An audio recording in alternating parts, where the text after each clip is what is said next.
Ang magkamit o makatanggap ng habilin at pamana mula sa isang mahal sa buhay ay isang nakakaantig na kaganapan para sa isang individual.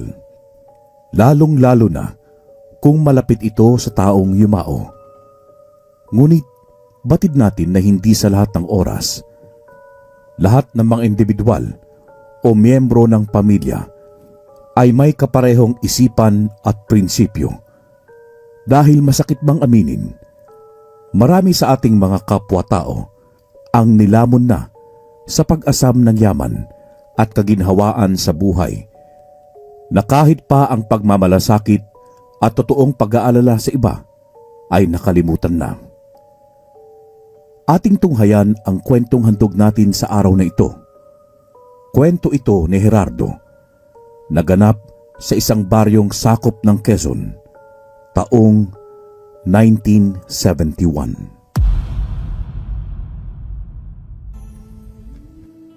Isang magandang araw po sa inyo, Karine, Sir Froy. Nais ko lamang pong ibahagi ang aking kwento tungkol sa aking karanasang hindi ko malilimutan. Naganap po ito noong isa pa lamang akong high school at nakaasa sa aking mga magulang. Tubong probinsya man, pero hindi ako marunong sa mga gawain sa bahay. Bunso po kasi ako at alam niyo na, medyo nakakaluwag sa buhay. Kaya naman, hindi na ako inaabala pa nila nanay at tatay sa mga gawain sa bahay. Bagamat minsan, ay nagnanais akong tumulong kagaya ng simpleng paglilinis, pero dahil sa hikain ako at mahina ang resistensya, kaya naman mas pinipili nila ang wag na akong pagurin. Masasabi ko po na kung sa kabaitan lamang at pagiging responsable ay wala na ako mahihiling pa sa mga magulang ko. Marami nga po sa aming mga kapitbahay ang labis na humahanga sa kanila dahil minsan ay hindi nila narinig na nag-away itong sila nanay at tatay sa kabila ng 5 ang kanilang anak. Nag-iisa po akong lalaki at lahat ng kapatid ko ay mga babae. 5 taon ang tanda sa akin ng sinusundan ko, si Ate Ines. Yung 2 naman ay may asawa na at yung pangatlo, si Ate Lorna naman ay nasa koleyo, nasa Maynila at nag-aaral at bibihira lamang mapunta sa aming lugar. Bukod sa kanila, may 2 kasambahay kami. Ang isa ay matandang byuda, si Aling Carmencita, at ang isa naman ay may pusong babae.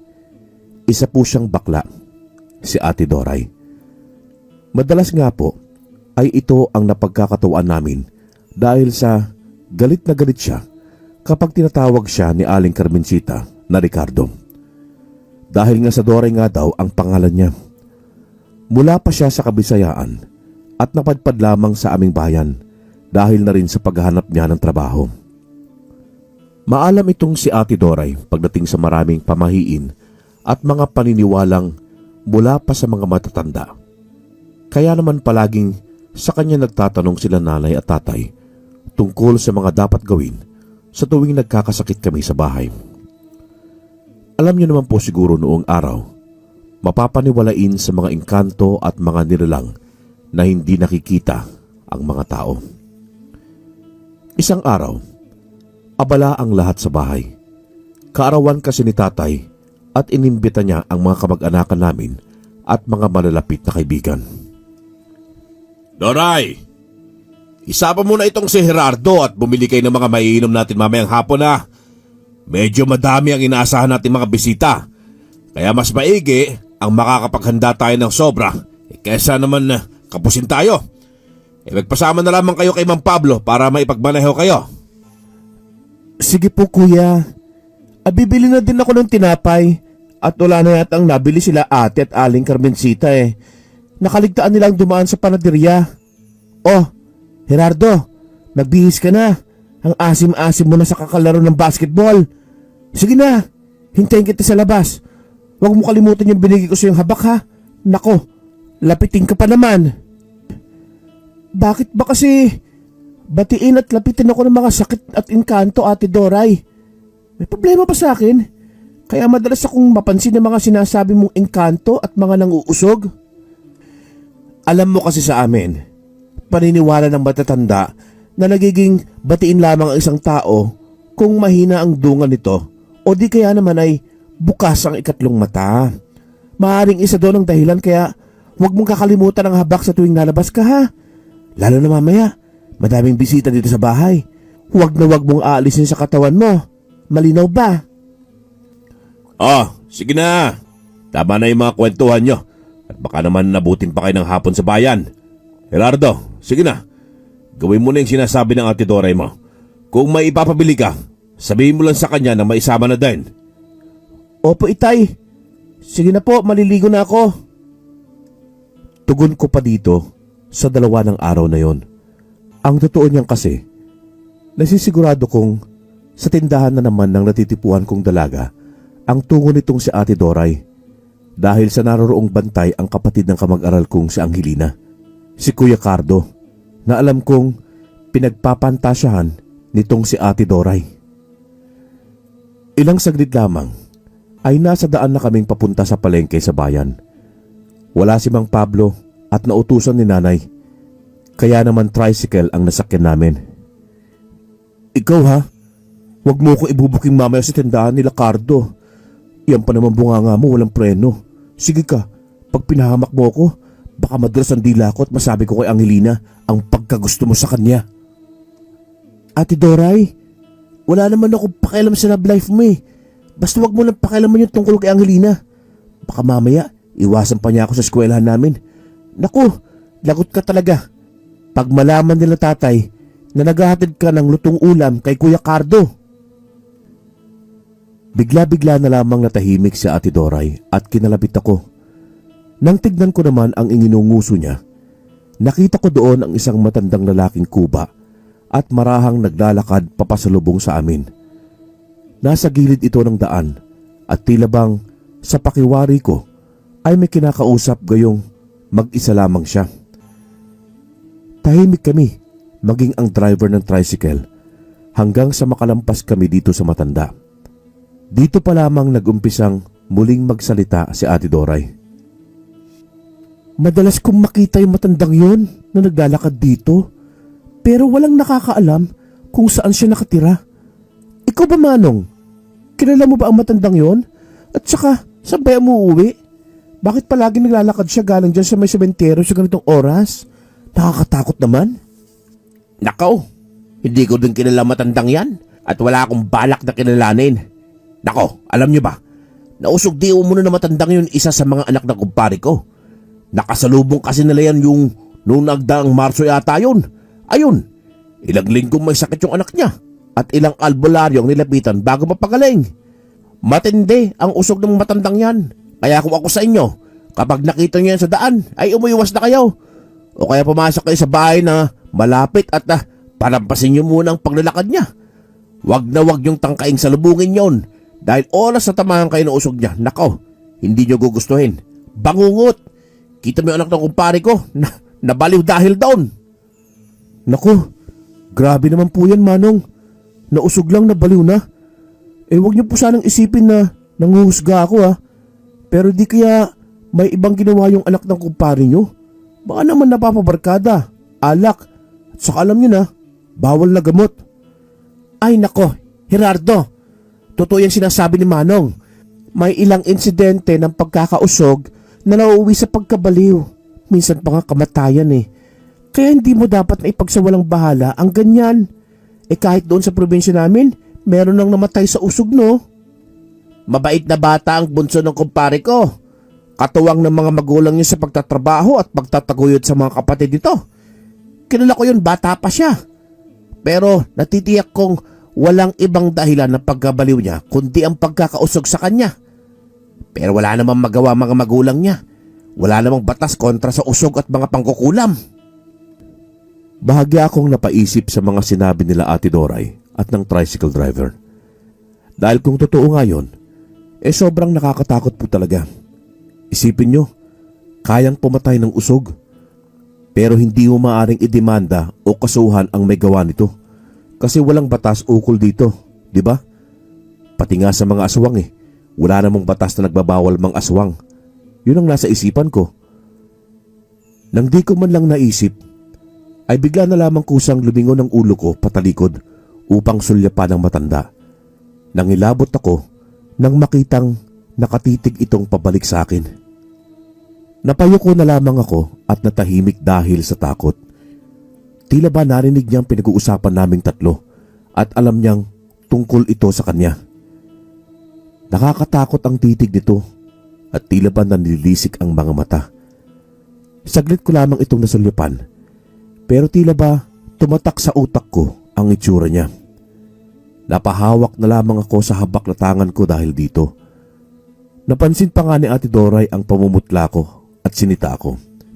Nagtanong kung anong nangyari sa akin at kung nausog na daw ba ako dahil sa labis kong pamumutla at pagpapawis. Pero hindi na lamang ako nagsalita. Inisip ko na baka nagkataon lang at wala naman yun. Gerardo, sige na, dito ka na lang muna sa tindahan nila Cardo ha. Kami na nitong si Manong ang pupunta sa loob ng palengke at medyo masikip doon at matao. Alam mo naman na di ka makahinga kapag siksikan, no? May papabili ka ba? Oy, huwag ka nang gumala-gala pa ha. At pagbalik namin alis din tayo kaagad. Iabot mo na lamang dyan kay Miss Ganda yung listahan ng mga bibili natin. Sige na. Ate Doray, ibili nyo na lang ako ng suman at saka maiinom. Sige na, bilisan nyo na lang po. Medyo hindi kasi maganda pakiramdam ko eh. Sinasabi ko na nga ba eh. Yan kasing tatay mo mapilit at pinasama ka pa. Sabi ko naman kaya ko na. At saka eto kasama ko naman si Manong para mamili. Sige na, magpahinga ka muna dyan ha. Miss Ganda, ikaw munang bahala dito sa alaga ko ha. At mamamalengke lamang kami. Nahihiya man, ay binati ko itong kamag-aral ko. Iniabot ko rin sa kanya yung listahan ng mga bibilhin. Sabay alok sa akin ng upuan nitong si Kuya Cardo. Mabait ito sa akin at alam niya din naman na sakitin ako. Kaya agad niya akong inabutan ng upuan. Naroroon lamang akong nakamasid sa tindahan habang inaayos nila yung mga nasa listahan.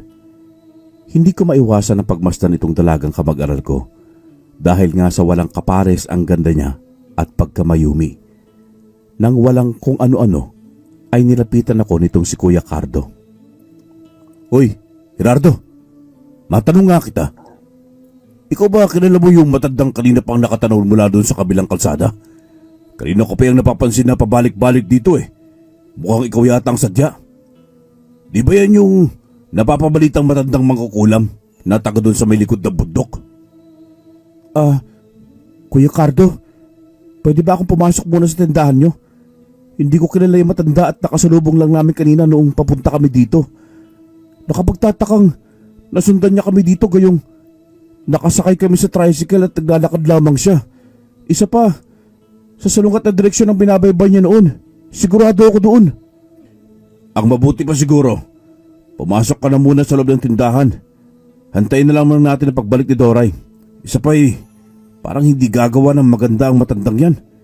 Tignan mo naman kung paano siya makatitig dito. Parang kulang na lang isigurin niya tayo dito. Totoo ang sabi nitong Kuya Cardo sa naobserbahan niya sa matanda. Nanlilisik kasi ang mga mata nito at labis ang tila pagkagalit sa muka. Hindi ko alam kung sa akin ba galit o sa kung kanino pa man. Pero minarapat ko na lamang ang pumasok sa loob ng tindahan kung saan nga ay nakatabi ko itong dalagang kamag-aral ko. Hindi ko na alam ang gagawin sa mga tagpong ito dahil sa nakaabang nga itong matanda at nagpapalakad-lakad lamang sa labas. Kahit naman dumating sa Ate Doray, ano bang gagawin namin? Susundan lang kami nito at baka hanggang sa bahay ay puntahan kami. Naisip ko na kung nagawa niya nga ang masundan kami ng walang kahirap-hirap sa pamilihan, sa bahay pa kaya na nasa isang tahimik at may pagkaliblib ang lokasyon. Sandali! Dubito ka lang at sasabihan ko si Doray ha. Iba ang kutob ko sa matandang yan. Alanganin ko magtatawag tayo ng otoridad at itatanggi niya lamang ang hinala natin. Tayo lang ang magmumukhang sinungaling sa mga tanod. Sige na, huwag kayo lalabas ng tindahan ha. Sakaling lumapit yan, isarado niyo itong pinto. Hindi ko na naising kumprontahin ng matandang yan Baka kung ano pang mangyari sa akin eh. Nanatili kaming balisa sa loob ng tindahan habang hinihintay sila Kuya Cardo at Ate Doray. Panay ang pagsilip ko upang tignan kung naroon pa nga ba itong matanda. Bagay na hindi ko sana ginawa dahil sa nang muling sumilip ako sa may bintana ng tindahan. Naroong nakadungo sa amin yung matanda at nakangisi ng napakasama at nakakapangilabot. Napasigaw na lamang ako dahil sa takot, dahil sa pati itong dalagang kamag-aral ko ay napaiyak na din. Ano bang kailangan nyo sa akin? Bakit nyo kami sinundan dito, Tatang? Parang awa nyo na. Lubayan nyo na kami. Binata ka na pala. Huwag kang mag-alala. Wala akong gagawin sa'yo. Pero magkikita tayong muli. Magmasid ka sa paligid mo.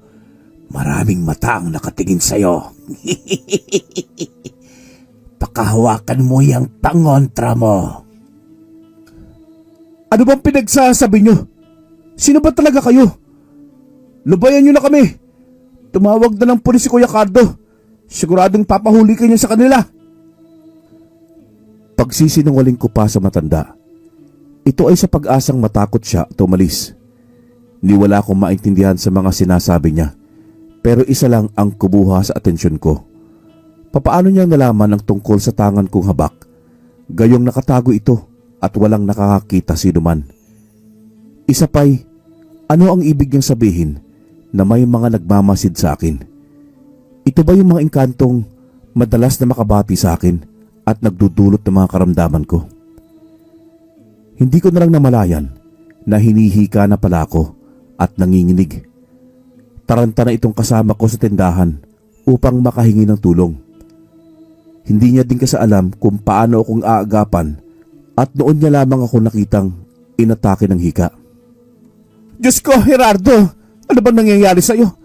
Sa akin na nga yung bag mo! Bilis! Cardo, kumuha ka ng maligamgam na tubig. Pakibilisan! Ikaw naman, Iha. Linisin mo yung bangko at higa natin itong si Gerardo. Uy! Anong nangyari dito? Bakit nagkaganyan si Gerardo? Teka, tatawag lang ako tutulong sa atin. Dalhin na natin siya sa ospital. Tingnan mo, nangingitim na siya. Ako nang bahala dito. Basta kunin mo yung pinapakuha ko, madali ka. Ilang minuto pa yata nito nang marahang nandilim ang paningin ko at tila nawala na lamang ako ng malay tao. Nagising na lang akong niyuyugyug ako ni Ate Doray. Ay, mabuti naman nagising ka na. Akala ko na paano ka ni. Hindi ko alam kung paano papaliwanag kay kuya kapag nagkataon. Naku, pasensya ka na Ate Doray ha. Hindi ko kasi inaasahan na lalapitan kami dito ng matanda. Kung ano-ano pang pinagsasabi niya eh. Hindi ko nga maintindihan. Marami daw ang nakamasid sa akin. Marami daw ang nagbabantay. Wala kaming natat ng matanda sa bintana pagdating namin. Hindi namin nakita yung sinasabi niyong dalawa. Pero Doray, ang mabuti pa'y iuwi mo na si Gerardo ano? Hindi biro ang tungkol sa matandang yun. Alam niyo naman sigurong tungkol sa usap-usapang biktima niya, di ba? Bagamat hinang-hina pa ako, mas ginusto ko na ang makauwi sa amin, ang makapagpahinga sa kwarto ko at matanggal itong takot sa dibdib ko.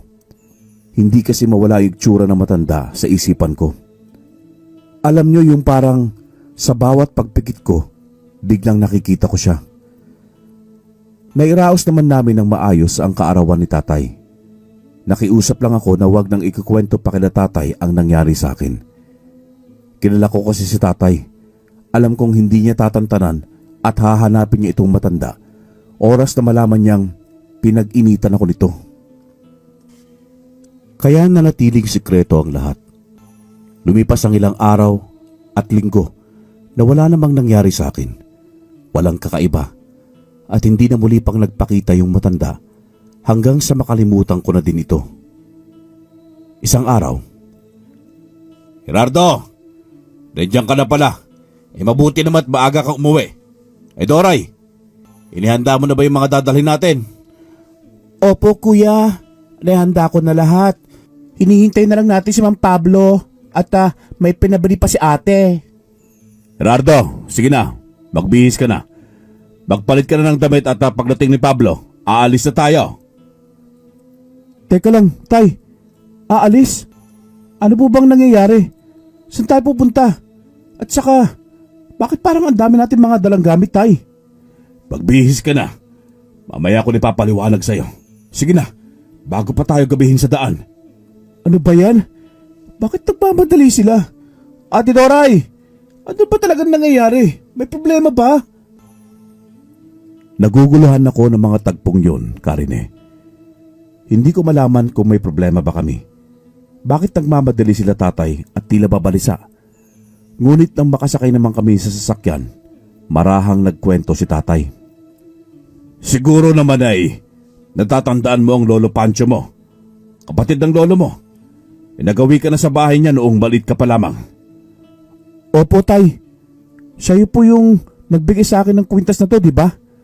Naalala ko pa na tinatawag siyang baliw ng mga taga doon sa kanila. Kasi palaging may mga kinakausap sa likod bahay niya sa hapon. Ano po bang problema, Tay? Ayos lang po ba si Lolo Pancho? Kaninang umaga, pumunta sa bahay ang katiwala niya. Hindi ko nga alam kung bakit pati tayo pinapapunta gayong may mga anak naman siya. May sakit ang lolo Pancho mo. Mukhang hindi na siya magtatagal. Ayon sa katiwala niya personal siyang inutusan ni Tio Pancho para ipatawag tayo. Isang linggo tayong mamamalagi doon. Ayon na din sa kanyang kahilingan. Kaya ikaw, huwag ka masyadong pasaway ha. Lalo na at hindi natin kabisado ang lugar. Kuya, marami akong naririnig tungkol sa baryong yun Sigurado ka bang ligtas tayo pupunta ron? Alam kong hindi ako lumaki sa bayang ito pero kahit sa probinsya namin, ang isang baryo o lugar na hindi pinupuntahan ng mga ibon ay isang masamang senyales. May kakaibang nangyayari sa baryong yun. Alam mo, Doray, bata pa lang ako, madalas na kaming napupunta sa bahay ng Tio Pancho. Mas matanda siya sa tatay ko. At noong araw, si Tio Pancho lamang ang maganda at maaliwalas ang buhay sa kanilang 8 magkakapatid. Hindi namin alam kung paano at saan niya nakuha ang yaman niya. Pero kita namin ang kanyang marangyang buhay. Ni minsan hindi siya naubusan ng pera at ni minsan hindi siya nagtrabaho. Alam mo kuya, maraming bagay sa mundo ang siguro hindi talaga natin maintindihan. Hindi ko naman sinasabi na masama ang Tio Pancho mo ha. Pero sa panahon ngayon, marami na ang mga sindikatong naglipana. May mga taong handang gawin ang lahat magkaman lamang ng pera kahit matapakan ng ibang tao. Ay, hindi ko sinasabing isa doon ng Tio Pancho nyo, pero wala akong maisip na dahilan. Kung wala siyang trabaho at wala siyang negosyo, saan nagmumula ang salapi niya, di ba? Hindi masamang tao si Lolo Pancho. Ano ka ba, Ate Doray? Noong nagawi ako sa bahay nila dati, tanda ko pa lahat ng pagkain gusto ko, ipinaluto niya. Lahat ng mga laruan gusto ko, ipinabili niya dati sa bunso niyang anak para sa akin. Pero tay, yung katiwala po ba na sinasabi niyo, siya din po ba yung dating katiwala ni Lolo Pancho? Si Mang Dodong? Kumusta na kaya sila? Ibang katiwala na ang pumunta sa bahay, anak. Patagal nang patay si Mang Dodong. 5 taon nang wala ang matanda sa mundong ito. Bueno, patulog ka na lang muna. Mahaba pa ang biyahe. Sayang lang at hindi nakasama ang mga kapatid mo. Masyadong abala sa buhay Kaya ikaw pagdating doon, huwag masyadong matigas ang ulo. Tiyak na gabi na pagdating natin doon, kaya huwag kang hihiwalay sa amin. Malawak ang bahay nila Lolo Pancho. Mula sa entrada pa lamang ay makikita na ang malawak na hardin na puno ng mga puno ng kakao at puno ng rambutan. May ilan ding puno ng nyog sa loob ng bakuran na sa pool noong una ako mapunta doon ay naroon na. Isa sa nakakuha ng atensyon ko sa pagpasok ay ang napakalaking puno ng akasya na nasa likod ng bahay. Sa sobrang laki nun ay halos sakop nito ang kalahati ng bakuran ni Lolo Pancho. Dito siya madalas na namamalagi sa tuwing sasapit ang 3:00 ng hapon hanggang sa magdapit hapon bandang 6:00. Kaya nga natatawag siyang baliw dahil sa minsan ay nagkataong napadaan doon ng ilang kabaryo nila sa likod na bahagi ng kakahuyan. Nakita nila doon si Lolo Pancho na tumatawa-tawa pa ng mag-isa. Kaya namang sikat si Lolo Pancho bilang Panchong Baliw. Pero sa maniwala kayo at sa hindi, wala nang mas titino pa sa kanya, mabait at masayahing matanda. Sa aming pagpasok sa daang patungo sa bahay nila, napatigil bigla si Mang Pablo. Bigla nitong natapakan ng preno ng sasakyan nang hindi namin inaasahan. Pablo, anong problema? Bakit tayo huminto? Nakakagulat naman kayo, Mang Pablo. Muntik na mabasag ang labi ko sa likod ng upuan. Bakit mo naman biglang inihinto dito? Ang dilim-dilim. Nako. Pasensya na po kayo. May biglang tumawid na matanda Hindi ko alam kung bigla na lang lumitaw Nabangga ko yata. Saglit lang at titignan ko. Sandali, huwag kayong bababa ng sasakyan. Titignan na namin ni Pablo kung anong sitwasyon. Sige na, isara niyo itong pinto paglabas namin Sa pagitan ng bahay ni Lolo Pancho at ng daang tinatahak namin, ay pawang mga naglalakihang puno lamang ang naroroon. Madilim at mga kuliglig at tuko lamang ang maririnig ng humuhuni. Kaya naman kahit ako ay nagtaka kung sa papaanong may matandang naroroong gumagala sa gabi. Wala kaming napansin. Wala naman ako narinig na nabangga ni Mang Pablo, pero siguradong sigurado itong driver namin na meron siyang nakitang matanda. Tahimik kami nila Nanay at Ate Doray na nakasunod ang mga mata sa kung saang pupunta sila tatay. Hawak ko noon yung flashlight at nakatutok sa kanya para lang masigurado kong ligtas sila. Sobrang dilim talaga ng daan na halos hindi ko makita pa ang gilid na tinatamaan ng ilaw ng sasakyan at ng flashlight. Ay, masama ang kutob ko dito. Mas mabuti pang bumalik na sila dito sa sasakyan. Sabi ko na nga ba iba ang pakiramdam ko sa papunta natin dito. Sino bang matinong taon maglalakad ng mag-isa sa ganitong kadilim na lugar na walang ilawan? Aswang! Sigurado kong aswang ang nakita ni Mang Pablo. Tara na! Umalis na tayo dito! Ate Doray, Ano yung sinasabi mo? Sabi ni tatay huwag mong bubuksan ng pinto at bintana ng sasakyan. Tulungan niyo na lamang ako dito. Asinto o heto. Isabay mo sa kabilang banda ng sasakyan. Makakatulong yan para hindi tayo lapitan sa kaning aswang talaga yan. Bilisan mo! bigla na lamang napatili si Nanay nang magulat sa pagbukas ng pinto. Buong pag-akala namin, aswang na nga ang sumugod at nagbukas ng pinto ng sasakyan. Pero sila tatay ito, walang nakitang matanda, walang nasagasaan. Ay, tumuloy na tayo. Walang tao sa labas. Wala tayong kasama dito. Baka hayop lang yung tumawid at napagkamalan mong tao, Manong. Sabi ko naman kasi sa'yo, huwag mong kakalimutan yung salamin mo Alam mo lang may pagkamalabo na yung mata nyo sa gabi. Nako, hindi pa naman ganun kalabo ang mata ko. Sigurado ako sa nakita ko kanina. Mahaba ang buhok at kuba. Malabong baboy ramo yun Ang mabuti pa siguro, umalis na tayo dito. Kinikilabutan lang ako. Mabuti pa nga, Kuya Pablo. Mamaya kung anong aswang pa lumapit dito sa atin Iba ang amoy ng paligid Amoy masangsang na hindi mo maintindihan Sa kabutihang palad naman, maayos naman kaming nakarating sa bahay ni Lolo Pancho. Kami ang huling nakarating. Tama po, huli dahil sa hindi lamang pala kami ang inimbitahan doon nitong si Lolo Pancho, kundi ang iba pang mga kamag-anakan sa parte nila tatay. Naroroong inaasikaso silang lahat ng mga anak ni Lolo Pancho. At nang makita nga ako nitong matanda, siya mismo ang sumalubong sa akin sa kabila ng kalagayan niya. Mahina na at iika-ika sa paglalakad. Pero magkagayon pa man, tila ibig niyang siya mismo ang sumalubong sa aming pagdating. Ay, mabuti naman at nakarating kayo ng maayos. Abay, kay laki na nitong si Gerardo Mukhang nagmana ka sa nanay mo sa tangkad Malabong sa tatay mo at wala sa lahi namin ang nabiyayaan ng katangkaran. Maswerte ka. Sige na, naihanda na ng mga pinsan mo ang kwarto para sa inyo, iho. Ayusin niyo na mga gamit niyo doon at maya-maya lang maghahapunan na. Magiliw na wika nitong si Lolo Pancho kay tatay. Napapakamot ulo na lamang itong ama ko dahil sa pagbibiro ni Lolo Pancho. Totoong kapos sa tangkad si tatay. Hanggang balikat lamang siya ni nanay.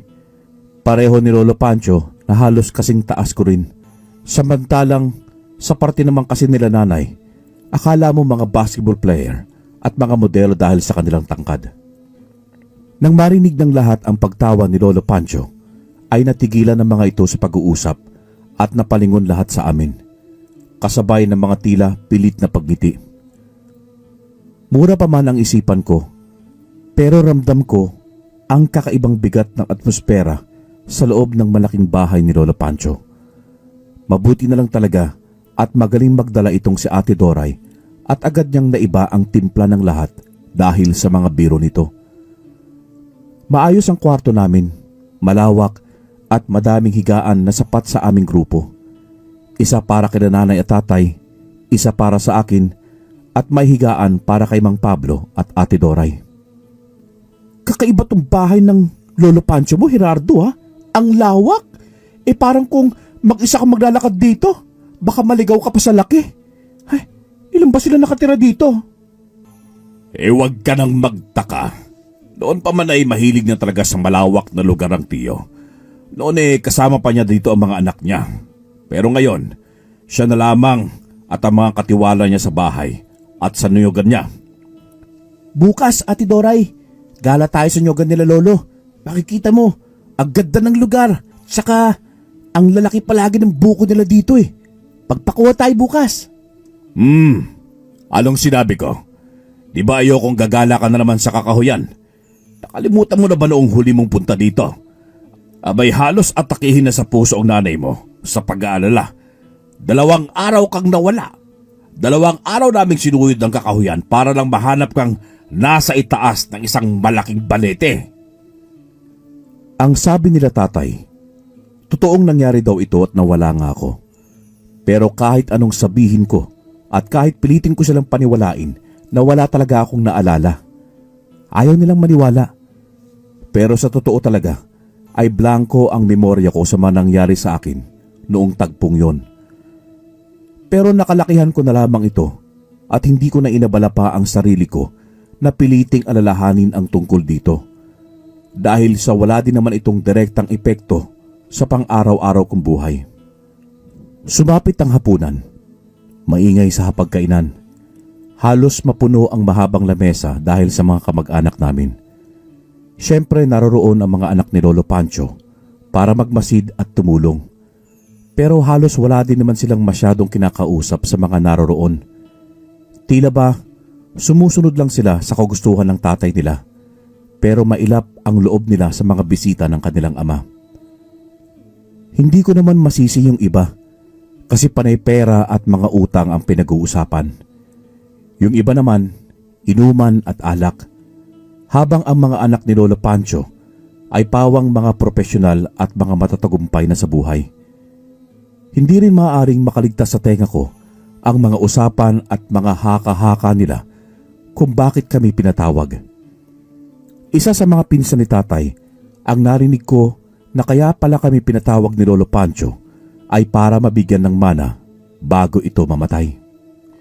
Isa pa sa kanila ang narinig ko na tila ba nagmamadali pang may baon ang inaasam nilang mana.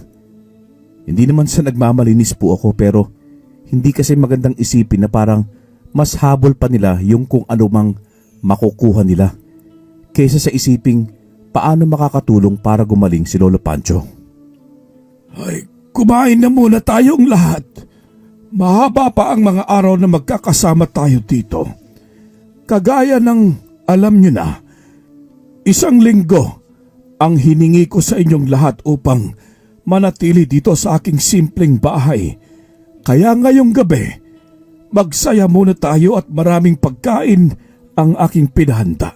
Sige na, kain! Kain! Maraming salamat po sa pag-imbita niyo sa amin dito, tiyo. Mabuti naman at mukhang naging mas masigla kayo ngayon kumpara noong huling bumisita ako dito. Kumusta pala yung dala kong gamot? Gawa pa yun itong kasama namin sa bahay, si Doray. Mainam yun sa akin ng katawan na tubo. Yun din kasi ang iniinom ko. Salamat nga doon sa dala mong gamot. Kahit papaano'y naiibsan yung sakit ng mga buto-buto ko. At saka naging mas mahimbing ang pagtulog ko. Abay, ito pala si Doray. Maraming salamat sa iyo sa pagpapadala mo ng gamot para sa akin. Wala pong anuman yon, senyor. Masaya ako na may taong natulungan ng gamot na ginawa ko. Sa katunayan nga po niyan, may inihanda akong gamot kagaya ng iniinom nyo at mas pinag-abayo ko pa ang mga sangkap at proseso. Sana makatulong po sa agaran yung paggaling. Lolo Pancho, ano po bang sabi ng doktor? Kailan po ba kayo gagaling at saka ano daw ba yung kakailangan ng gawin para maalis yung karamdaman nyo? Ano ka ba, iho? Huwag kang sasabat sa usapan ng matatanda, ha? Hindi ka ba naturuan na bawal ang sumingit sa mga usapan? Isa pa, anong paggaling ba ang tinatanong mo? Kaya nga tayo naririto dahil nga sa nabibilang na ang oras ni Tio Pancho. Kahit mo ngayon man lang magpakita ka ng paggalang mo sa mga nakakatanda dito. Abay, Julio, pinsan, bakit ba ganyan lumaki ang anak mo? Walang maayos na modo. Nako, hindi mo gayahan itong anak ko. Tahimik at matalino. Insan Gaspar, pagpasensyahan mo ng anak ko at nasasabik lamang niyang makitang uli ang Lolo Pancho niya. Ang mabuti pa ituloy na natin ang pagkain at napakasarap itong mga inihandang putahe. Agad na inilihis ni tatay ang usapan. Ayaw na ayaw kasi nito ang naagrabyado kaming mga anak niya.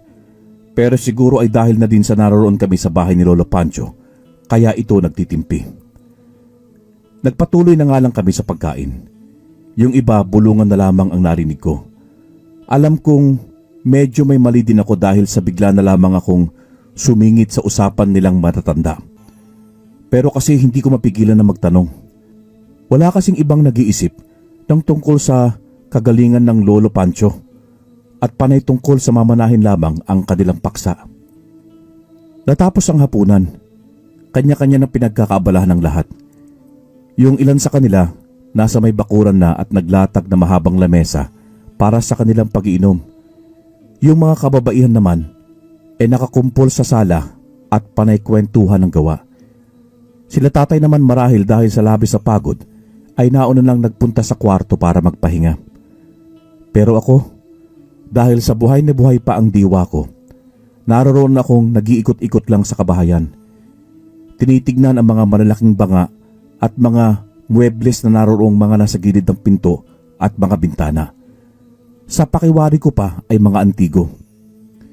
Nang sa paggagala ko, ay hindi ko sinasadyang marinig ang usapan nitong pinsan ni tatay na si Tio Gaspar at ng isa pang kamag-anak namin. Puwisit na bata yun. Talagang mapapil at pasikat. Ang lakas sumipsip para lang mapansin ng matanda.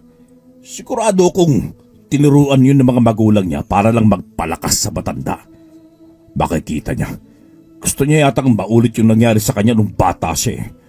Pasalamat lang siya at siwerte pa siyang makaligtas sa gubat. Pero hindi sa lahat ng oras sa kanya papabor ang pagkakataon. Lalapit pa sana ako para subilip upang makita kung sinong kausap ni Tio Gaspar. Pero hindi ko na nagawa nang dahil nagsipasok na yung mga nagiinuman at agad na akong lumihis ng daanan. Alam kong ako yung tinutukoy ni Tio Gaspar, pero ang hindi ko maunawaan, ano ang kinalaman niya sa nangyari sa akin nung bata ako, noong tagpong nawala ako sa kagubatan. Gusto kong isumbong ito kila tatay o kaya kay Lolo Pancho. Kaya nga lang habang naglalakad ako papunta sa kusina, tila ba binuhusan ako ng nagyayalong tubig sa nakita ko. Karine, kung natatandaan nyo, yung matandang sumunod sa amin ni Ate Dores sa tindahan, ang parehong matandang yon ang nakita ko sa kusina na nagmamando sa mga katulong ni Lolo Pancho. Muli akong nakaramdam ng pagkahingal at paninikip ng dibdib ko. Tila ba biglang lumobo ang ulo ko sa labis na takot. Hindi ko na alam ang gagawin ko nang walang kung ano-ano'y Aha, narito ka lamang pala, Gerardo. Kanina pa kita hinahanap, no? Halika na. Sabi ng tatay mo matulog ka na din. Malalim na ang gabi at huwag ka na magpagala-gala pa kung saan. Tingnan mo, namumutla ka na naman sa pagod. Sige na, tara na. Pero Ate Doray, may problema tayo. Yung matanda si tindahan nila Kuya Cardo. Narito siya. Mukhang siya yung bagong katiwala ni Lolo Pancho. Nandun siya sa kusina, kitang-kita ko. Bilis, magmadali ka. Pumasok ka na sa loob ng kwarto.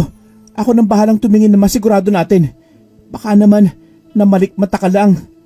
Pero kung magkagayon nga at totoong nakita mo, kailangan natin mag-ingat. Sige na, bilisan mo. Pumasok ka na sa kwarto. Pinauna na ako nitong si Ate Doray. Habang siya naman, tila ba nagtungo nga sa kusina upang tignan nang tiyakin na yung matanda ang nakita ko. Pero lumipas na lamang ang isang oras at nang makabalik sa Ate Doray, mas lalo akong naguluhan sa mga sinabi niya. Wala namang matanda sa kusina. Makakatulong lang ang naroroon eh. Baka sa pagod lang kaya nakala mo nakita mo yun doon. Pero imposible yun. Ang layo nito sa bahay natin. Kita mo naman ilang oras yung biyahe natin galing sa baryo. Mabuti pa, patulog ka na nga. Matutulog na din ako at masama sa balat ko ang napupuyat. May pagtataka man, hindi ko na namalayang nakatulog na din pala ako. At sa kinaumagahan, niyaya ako nitong sa Ate Doray para sa pangako kong pangunguhan ng buko. Gerardo, nagtungo sa bayan sila kuya at mamimili ng mga lulutuin mamaya. Wala pa naman tayong gagawin eh. Mabuti pa, puntahan natin yung sinasabi mong nyoga ng lolo mo. Natatakam na ako sa buko eh. Hindi kaya pagalitan tayo ni tatay kapag nalaman niyang nagpunta ako sa kakahuyan? Hintayin na lang kaya natin silang makabalik. Nagdadahilan lamang ako dito kay Ate Doray. Pero ang totoo niyan, natatakot lang ako dahil sa baka makita ko na naman yung matanda. Isa pa, balisa pa din ako sa mga narinig kong pag-uusap ni Tio Gaspar at ng taong hindi ko nakilala doon sa may kusina ng nagdaang gabi. Kaya lang, pati yung mga pinsan ko ay nagaya din na magtungo nga kami sa niyugan. Naroroon naman kasi yung mga tao ni Lolo Pancho na nangangalaga sa taniman nito. Hindi ko noon nakita si Lolo Pancho at ang mga anak nito. Mukhang umalis din sila ng bahay at may nilakad. Dahil nga sa pag-uudyok, nahiya din akong tumanggi sa mga pinsan ko. Natuloy kami sa pagpunta sa niyugan at naroroong nagpakalunod sa sabaw ng buko. Malapit ito sa may sapa, kaya naman hindi maiwasang mapunta kami doon at maligo dahil na din sa linaw ng tubig at pagkapresko nito. Minsan lang din kasi ako makapunta sa ganoong lugar, kaya naisip ko, bakit hindi ko na lamang sulitin? Oy, mga bata, huwag kayong masyadong pupunta sa gitna at malalim na dyan. Baka malagot pa ako kay Senyor Pancho kapag may nangyari sa inyo. Isa pa'y makalimlim ng ulap sa may kabundukan. Baka biglang umulan. Naku, wag kang mag-alala, Manong. Dito lang naman kami sa gilid eh. Isa pa, napakaganda ng tubig oh. Gerardo, sige na. Maganda sa kalusugan ng paminsan-minsan paglangoy. Makakatulong yan sa pagpapatibay ng resistensya mo. Ayos lang ako dito sa gilid, Ate Doray. Hindi din kasi ako marunong lumangoy eh. Nagpatuloy lamang ang kasiyahan namin hanggang sa mapanatag ang loob ko sa tubig at naroroong unti-unti na akong lumalayo sa gilid nito. Hanggang sa hindi ko na namalayan na yung tila salbabidang kinakapitan ko ay natanggal na pala sa pagkakatali. Ang nakakapagtaka pa noon, maaliwalas po yung panahon. Napakatahimik at malinaw yung tubig. Pero bigla na lamang itong nagkulay tsokolate. Sa pagkakaalam ko, tanging ako lamang ang natangin ng tubig at nakita kong nakaahon lahat ng mga kasabayan kong naliligo doon, pati si Ate Doray. Todo sigaw ako sa paghingi ng saklolo. Pero ano pa nga bang magagawa nila? Walang maglalakas loob na lumusong sa rumaragasang tubig para lang iligtas ako kapalit ng kanilang buhay. Ramdam ko noon ang ilang mga matitigas na bagay na tumatama sa katawan ko. Mga kahoy at kung ano-ano pang kasama sa mga inaanod. Mabuti na lamang bago ako tuluyang lamunin ng tubig, na animoy tsokolate na medyo namumula, nagawa kong makahawak sa isang nakalundong sanga. Makapal na gubat sa parting yon at hindi ko na alam kung nasa parehong pampang pa ako o nasa kabilang ibayo ng malawak na ilog. Bastang alam ko lang, kailangan kong makalayo sa baha. Ay, kung minamalas ka nga naman oh. Ano bang nangyayari dito? Bakit ako pa sa dami ng taong makakaranas nito? Habang lumilipas ang sandali, unti-unti ay tila nanunumbalik sa isipan ko ang tungkol sa kagubatang yon. Para bang alam ko sa sarili ko na nanggaling na ako doon pero hindi ko lamang matandaan. Kaya sinubukan kong sundan kung ano ang naalala ko at tama nga ako. Dahil sa kaunting lakad lang, naroroong nakita ko yung kuweba na nasa alaala ko. Isang tagong kuweba na puno ng mga lumot at baging sa bukana nito. Bigla-bigla na lang kumulog at kumidlat ng malakas, kasabay ng pagdilim ng kalangitan. Tama nga si Manong, may nagbabadyang malakas na ulan. Kung bakit pa kasi hindi ako nakinig sa kanya. Takot man, ay napatakbo ako sa loob ng kuweba. Kaysa naman tamaan ako ng kidlat. Mas maigi na yung may mapagkukublihan ako. Yun nga lang, wala akong apoy o anumang pampainit sa katawan ko. Ang minuto ay naging oras hanggang sa unti-unting tumila na ang ulan. Pero kasabay nito ay ang labis kong panginginig dahil sa lamig at basa kong katawan. Isa pang kinakaharap kong problema, halos magdadapit hapon na. Malas naman, paano pa akong uuwi nito? Di ko na alam kung saang direksyon ako nagmula. Saan ba dito yung papunta sa bahay nila Lolo Pancho? Sigurado ka ba na dito nagawin yung batang yon? Kailangang maunahan natin sila, Julio. Hindi na maaring makabalik pa ang batang yon sa mansyon. Narinig kong inanunsyo na ng matanda ang magmamana ng bahay niya at ng malawak na lupang ito. Ipapasa niya ang karapatan dito sa batang yon. Sa batang ampun lamang nila, Julio. Mas may karapatan ng mga anak ko sa yaman ng matanda. Kung ayaw ng mga anak ni Tio Pancho sa lupaing ito at sa bahay, sa amin dapat mapunta yun. Apay, dami ko ng hirap na pinagdaanan para lang may sakotuparan ng plano ko sa pagkakasakit niya. Kaya ikaw, gawin mong trabaho mo. Sayang ang binabayad ko sa'yo. Noon mo pa dapat binatay yung batang yan eh. Sabi ko naman sa'yo, lasunin mo na. Wala namang maghihinala. Alam mo naman ng lahat na sakitin yan. Puro ka kasi yabang. Kayon, tingnan mo. Naririto na naman tayo sa gubat dahil sa kanya. Hindi basta-bastang pinapagawa mo, Kuya Gaspar. Palaging suot ni Gerardo yung kwintas. Kahit mabinigyan ko siya ng itim na habak para lang sa pagpapalakas ng kulam ko, hindi ito umiepekto sa kanya dahil sa kwintas na yun. Isa pa, dapat luwaypay na yung matandang si Pancho dahil sa binigay kong lason. Pero bakit parang mas lumakas pa siya? Sigurado ka bang naiabot ni Julio sa kanya yung lason noong nagpunta kayo dito? Oo, sigurado ako. Nakita ko mismo nang iabot niya yung pulang botelya ng lason na ginawa mo. Bilisan mo na bago pa tayong maabutan ng mga kasama natin sa paghanap sa kanya. Kailangang madispatcha na natin yon. Kundi, titiyakin kong lahat ng sisi babagsak sa'yo. Yan ang wag mong gagawin. Kilala mo ko, Kuya Gaspar. Kahit magkapatid tayo sa tatay, di ako magdadalawang isip na iparanas sa'yo ang bagsik ko bilang isang mangkukulam. Hindi ko gustong tinatraidor ako. Pareho lang tayo nagsasakripisyo dito. Ilang taon na akong nagpanggap na bakla at bobong probinsyano para lang makuhang tiwala ng pamilya ni Gerardo. Kaya huwag mong sabihin na ikaw lang ang napapagod. Karine, sa lahat ng narinig ko mula dito sa pag-uusap ng dalawa, halos parang gusto ko na lamang matunaw. Naroroon silang nag-uusap sa labas lamang ng kuweba sa may puno ng akasya. Ni hindi nila alintana ang dilim ng gabi at tila hindi nila napapansin ang bukana ng kuweba na nakakubli sa isang malaking tipak ng bato. Buong sikap ang pag-iingat ko noon na huwag nilang mahanap. Naririnig ko na din ang mga tahulan ng aso at mga sigawan ng mga taong marahil ay kasama sa paghahanap sa akin. Hindi ako maaaring magkamali. Alam kong si Tio Gaspar yung isa. Pero yung kausap niya, doon ako hindi makapaniwala dahil sa malinaw na malinaw kong nakikilala ang boses niya. Si Ate Doray, ang pinagkatiwalaan namin nila tatay at itinuring kong parang parte ng aming pamilya. Lumalabas na pinagplanuhan nila ni Tio Gaspar ang pagkakasakit ko at ni Lolo Pancho. At hindi totoong hindi pa nakakapunta doon sa baryo si Ate Doray dahil sa sila din pala ang may kagagawan ng pagkawala ko noong bata ako.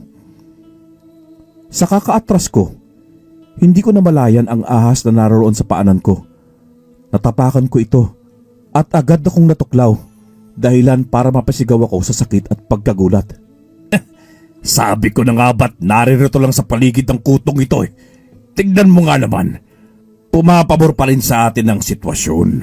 Hindi ka na namin kailangang patayin.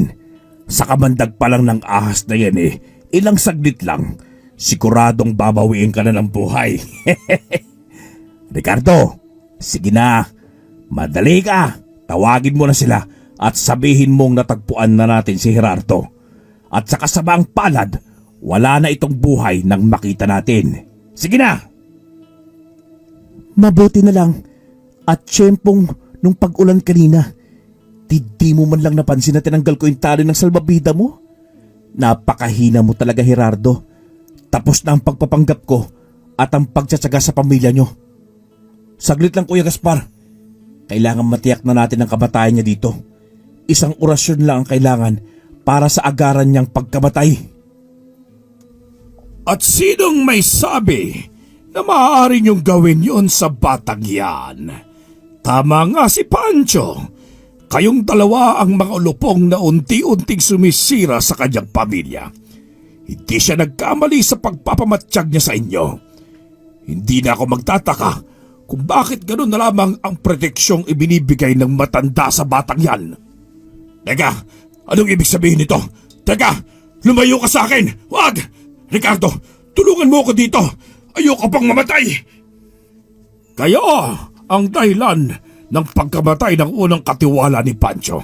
Kayo din ang dahilan ng karamdaman ng matanda at ng batang yan. Kung tutuusin, ay kulang ang kamatayan nyo para sa mga kasalanan ninyo. Isipin nyo na lamang na ginagawan ko kayo ng pabor. Nanlaki ang mga mata ko nang tumambad sa aming tatlo yung matanda sa tindahan. Yung matanda na sinasabi ni Ate Doray na mangkukulam at masamang tao. Agad itong nag-anyong aswang at walang pagdadalawang isip na kinalmot sa tiyan si Tio Gaspar. Dinig ko ang tila hirap na hirap ng boses nito habang dinudukot ng aswang ang mga lamang loob niya. Habang si Ate Doray naman, o mas tamang tawagin na si Mang Ricardo, ay naroon agad na tumakbo papalayo. Iniwan ng kanyang kapatid at sinikap na isalba ang sarili niyang buhay. Bata, kaya mo bang tumayo? Kunin mo itong ilawan. Huwag kang aalis dito at papunta rin dito ang mga magulang mo. Wala kang nakita. Wala kang narinig. Naiintindihan mo ba?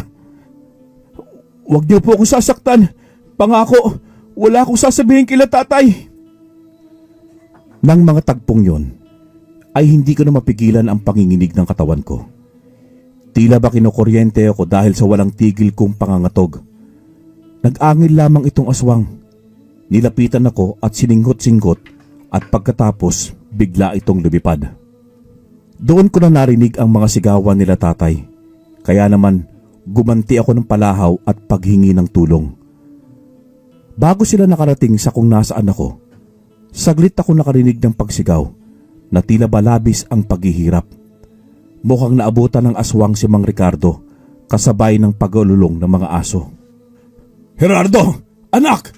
Diyos ko, maraming salamat at ligtas ka. Akala kong ano lang masamang nangyari sa iyo eh. Mabuti na lang. Halika na, umalis na tayo dito. Tay, pasensya na po kayo. Ito lamang ang naging tugon ko. Bukod sa pagod at naturete ang utak ko, hindi ko nakakalimutan yung bilin ng aswang. Huwag na huwag akong magkukwento ng kahit ano. Iniisip ko na baka balikan ako nito kapag isiniwalat ko ang tungkol sa kanya. Kaya naman pati ang kasamaang ginawa nila Tio Gaspar at nitong si Ate Doray ay hindi ko naikwento sa kanila. Isa pa, wala silang nadatnang katawan doon dahil sa tinangay ng aswang itong walang buhay na katawan ni Tio Gaspar. Walang may alam kung saan sila napunta. Hindi na nakabalik pa sila Tio Gaspar at Ate Doray sa mansyon ni Lolo Pancho. Tio, pasensya na kayo sa mga nangyari. Bababa lamang ako ng bayan at ipagbibigay alam ang pagkawala ng katulong namin. Ay kawawa naman. Huli niyang paalam hahanapin itong si Gerardo. Ano kayang nangyari sa kanya at kay Gaspar? Ay, wag mo nang alalahanin pa si Gaspar at nagpaalam na uuwi na sa kanila. Naibigay ko ng parte ng mana niya kaya ayun, mabilis pa sa 4:00 naglaho. Yang katulong mo naman anong malay natin? Hindi nakita nila Toryo na sumama sa paghanap kay Gerardo ang taong yon. Isa pa, wala na ang mga gamit niya sa kwarto niyo, hindi ba? Baka naman tumakas na sa takot na siya ang masisisi sa pagkawala nitong si Gerardo. Kung tutuusin siya naman talaga ang punot dulo nito dahil sa pag-aya niya sa anak niyo sa ilog. Ang mabuti pa'y wag na kayong mag-abala pa sa pagpunta sa bayan. Si Toryo na lamang ang bahalang magtungo doon mamayang hapon. Tama ba ako, Toryo? Areglado, senyor! Ako nang bahala sa lahat. Bakit di na lang kayo magpahinga para magpapahandaan na ako ng almusal para sa ating lahat? Maimong ko muna kayo, senyor. Napasapo na lamang ako sa bibig ko nang makita ko ang tinatawag ni Lolo na Toryo. Walang iba kundi ang matandang aswang. Agad kong tinitigan si Lolo Pancho. Sabay kintat nito sa akin. Nagpapahiwatig na alam niya ang mga nangyari. 3 araw pa ang lumipas. Nagulat ang lahat nang ianunsyo ni Lolo Pancho na magaling na siya at malayo na sa sakit. Magkagayon pa man, tinupad niya ang mga pangako niya sa mga pumunta doon sa bahagi ng kanilang mga mana. Pinaiwan kami nila tatay at doon akong personal na kinausap ni Lolo Pancho. Maraming salamat sa iyo, Apo, sa pananatili mong tapat sa usapan niyo ni Toryo. Pasensya ka na at ikaw ang naging pain para sa dalawang yun. Wala kaming ibang maisip pa kundi gusto kong makatiyak na taba ang hinala ko tungkol kay Gaspar at sa katulong niyong nagpapanggap na bakla. Wala ka nang dapat na ikabahala. Ligtas ka na at wala na ang magkapatid na yon. Lolo, kailan niyo po ba nalaman na sila yung may pakana ng lahat at saka ligtas po ba tayo kay Mang Toryo? Ipagkakatiwala ko ang buhay ko sa kanya, Apo. Hindi mo na itatanong. Simula noong insidente ng pagkawala ko sa gubat noong bata ka pa, siya na ang nagbabantay sa iyo doon sa baryo ninyo. Lahat ng mga palipad hangin at kulam na ginagawa ng katulong niyo sa pamilya niyo, siya ang sumasangga. Hindi mo ba natanda? Siya ang nagbigay sa iyo ng kwintas na suot mo ngayon at hindi ako. Malaki ang utang na loob ng pamilya natin kay Toryo. Kaya sana'y huwag mo siyang titignan bilang isang nakakatakot at masamang nilalang. Dahil kung iisipin, mas nakakatakot ang kayang gawin ng mga taong ganid sa yaman at karangyaan. Makamtan lamang ang nais nila. Makakaasa po kayo, Lolo. Utang ko din kay Mang Toryo ang pangalawang buhay ko.